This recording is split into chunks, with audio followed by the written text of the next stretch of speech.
Chers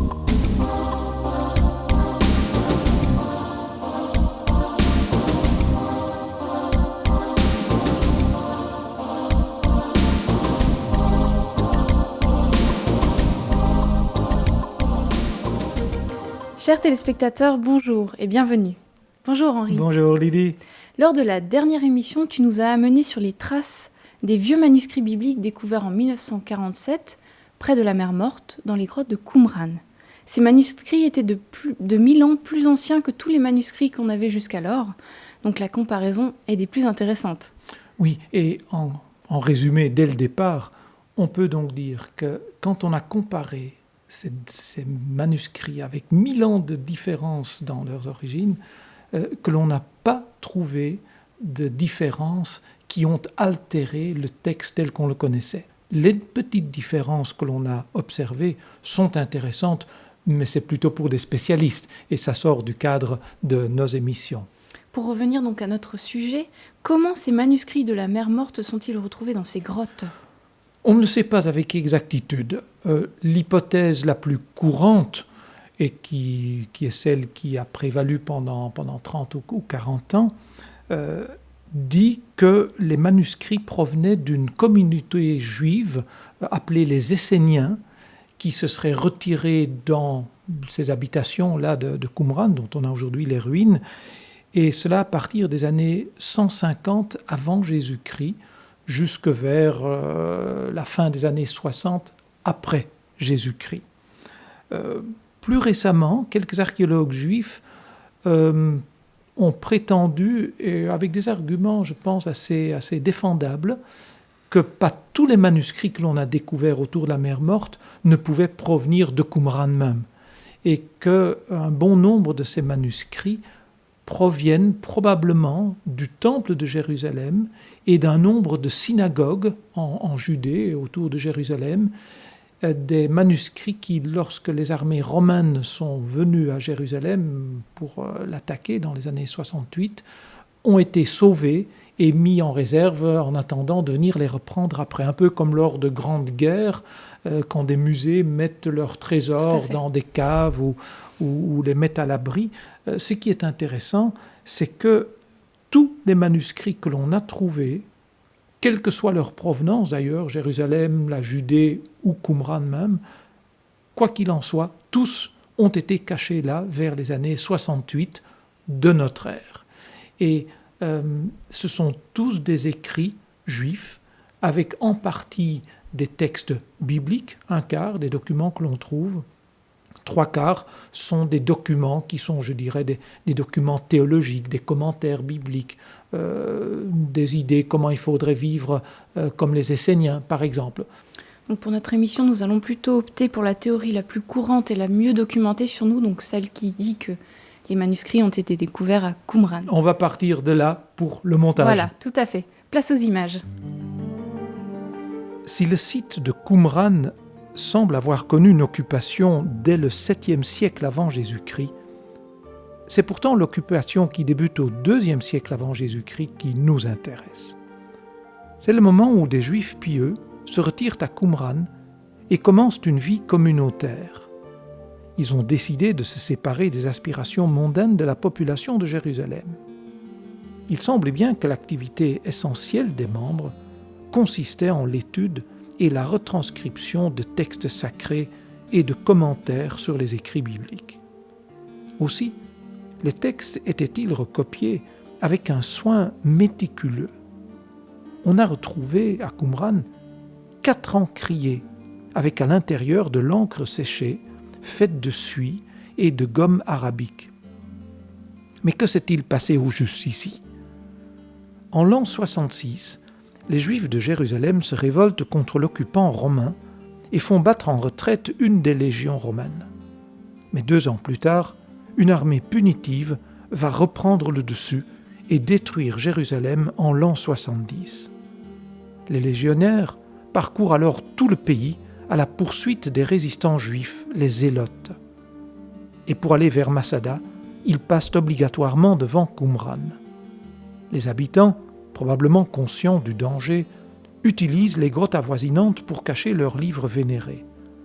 Ils enveloppent les écrits sacrés de toile, les mettent dans des jarres et les cachent dans les grottes, espérant revenir plus tard.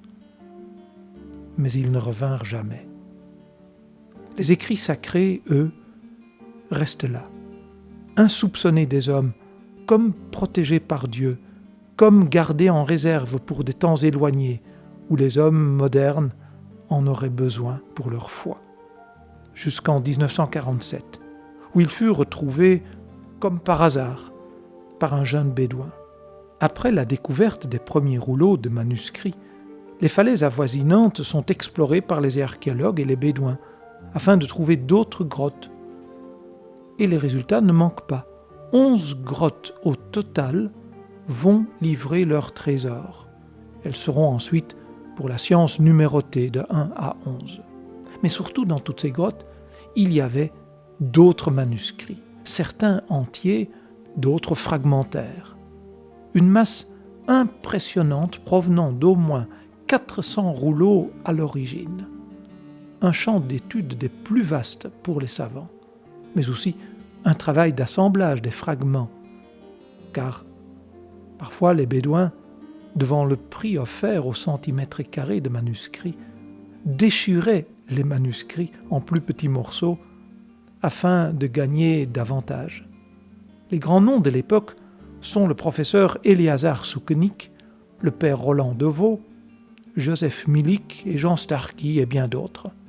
Mention particulière aussi de Yigaïl Yadin, le fils du professeur Soukenik. C'est lui qui acheta finalement les rouleaux que le métropolite syriaque n'avait pas voulu vendre à son père. Parmi les spécialistes actuels, Émile Peuch et Florentino Garcia Martinez. Depuis peu, tous les manuscrits trouvés dès 1947 et dans les années d'après ont été publiés et sont entièrement accessibles. Le travail sur ces documents anciens est long et fastidieux. Les pièces friables sont d'abord ramollies dans un humidificateur, nettoyées à l'huile de ricin et à l'alcool, avant d'être prudemment déroulées et photographiées en noir et blanc aux infrarouges au rayon X. Les 3/4 des documents sont des écrits propres à la pensée religieuse des Esséniens, comme ici ce commentaire du livre biblique d'Habakkuk, ou encore d'autres textes théologiques. Mais 1/4 des manuscrits trouvés est constitué de livres bibliques et daté entre le 3e et 1er siècle d'avant Jésus-Christ. D'où leur intérêt, car avant leur découverte, nous ne possédions que quelques minimes fragments de textes bibliques anciens de la même époque, comme par exemple le fameux John Ryland Papyrus. Le seul manuscrit important, complet, presque complet de l'Ancien Testament en hébreu, était le Codex d'Alep, mais qui date du Xe siècle après Jésus-Christ. Et voilà que l'on retrouve tout à coup des manuscrits qui sont de 1000 ans antérieurs, le tout écrit en caractères hébraïques carrés et parfaitement lisibles. À l'exception du livre d'Esther et de Néhémie, tous les livres bibliques de l'Ancien Testament sont représentés, certains à plusieurs exemplaires d'ailleurs. Mais le manuscrit, le plus extraordinaire, est un rouleau complet du livre d'Ésaïe. Déroulé, il mesure 7,30 mètres de long sur 30 cm de haut.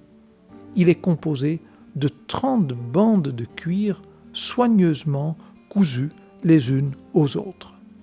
L'état de conservation est extraordinaire. Vieux de plus de 2000 ans, ce texte biblique semble avoir été écrit hier. Il faut signaler que c'est dans le livre d'Ésaïe, précisément, que Jésus choisit un passage pour inaugurer son ministère, un sabbat, dans la synagogue de Nazareth. Il est dit dans l'Évangile selon Luc que Jésus déroula le livre du prophète Ésaïe pour trouver le passage où il était écrit « L'Esprit du Seigneur est sur moi parce qu'il m'a conféré l'onction pour annoncer la bonne nouvelle aux pauvres, pour annoncer aux captifs la délivrance et aux aveugles le retour à la vue, pour renvoyer libres les opprimés et pour proclamer une année d'accueil de la part du Seigneur. » La grande majorité des manuscrits de la mer Morte se trouvent aujourd'hui dans un bâtiment du musée d'Israël spécialement conçu pour eux. On l'appelle le sanctuaire du livre. La coupole extérieure est en forme de couvercle de jarre et recouverte de porcelaine blanche. En face, un mur en basalte noir. Ce contraste architectural exprime la pensée principale des Esséniens, la lutte entre les puissances des ténèbres et la puissance de la lumière. Ce qui n'est pas sans rappeler les paroles de Jésus lui-même quand il dit dans les évangiles être la lumière, celle qui éclaire tous les hommes. À l'intérieur du bâtiment, il y a un contrôle constant de la température à 19 degrés et du taux d'humidité à 55%, exactement les éléments que l'on avait dans les grottes de Qumran.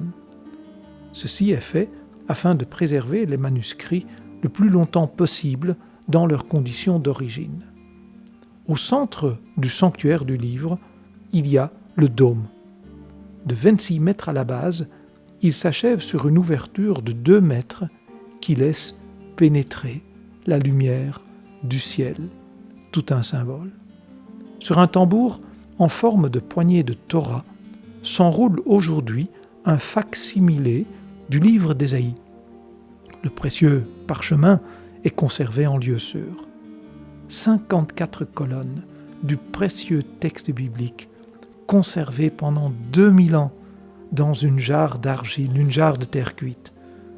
Un jour, Dieu avait donné un ordre à un autre prophète, Jérémie en l'occurrence, en lui disant « Prends ces contrats, mets-les dans un récipient de terre cuite pour qu'ils se conservent longtemps. » Henri, le texte parle exactement de ce qui s'est passé pour les manuscrits de la mer Morte. Oui, et ce texte du prophète Jérémie, qui n'est pas en rapport direct avec Ésaïe, bien sûr, mais est quand même en rapport dans le sens où il montre que c'était la pratique de mettre des vieux des documents, ils n'étaient pas vieux quand on les mettait, dans des récipients de terre cuite. On a ici une représentation depuis 2 émissions déjà, on l'avait mis là, qui représente ces jarres.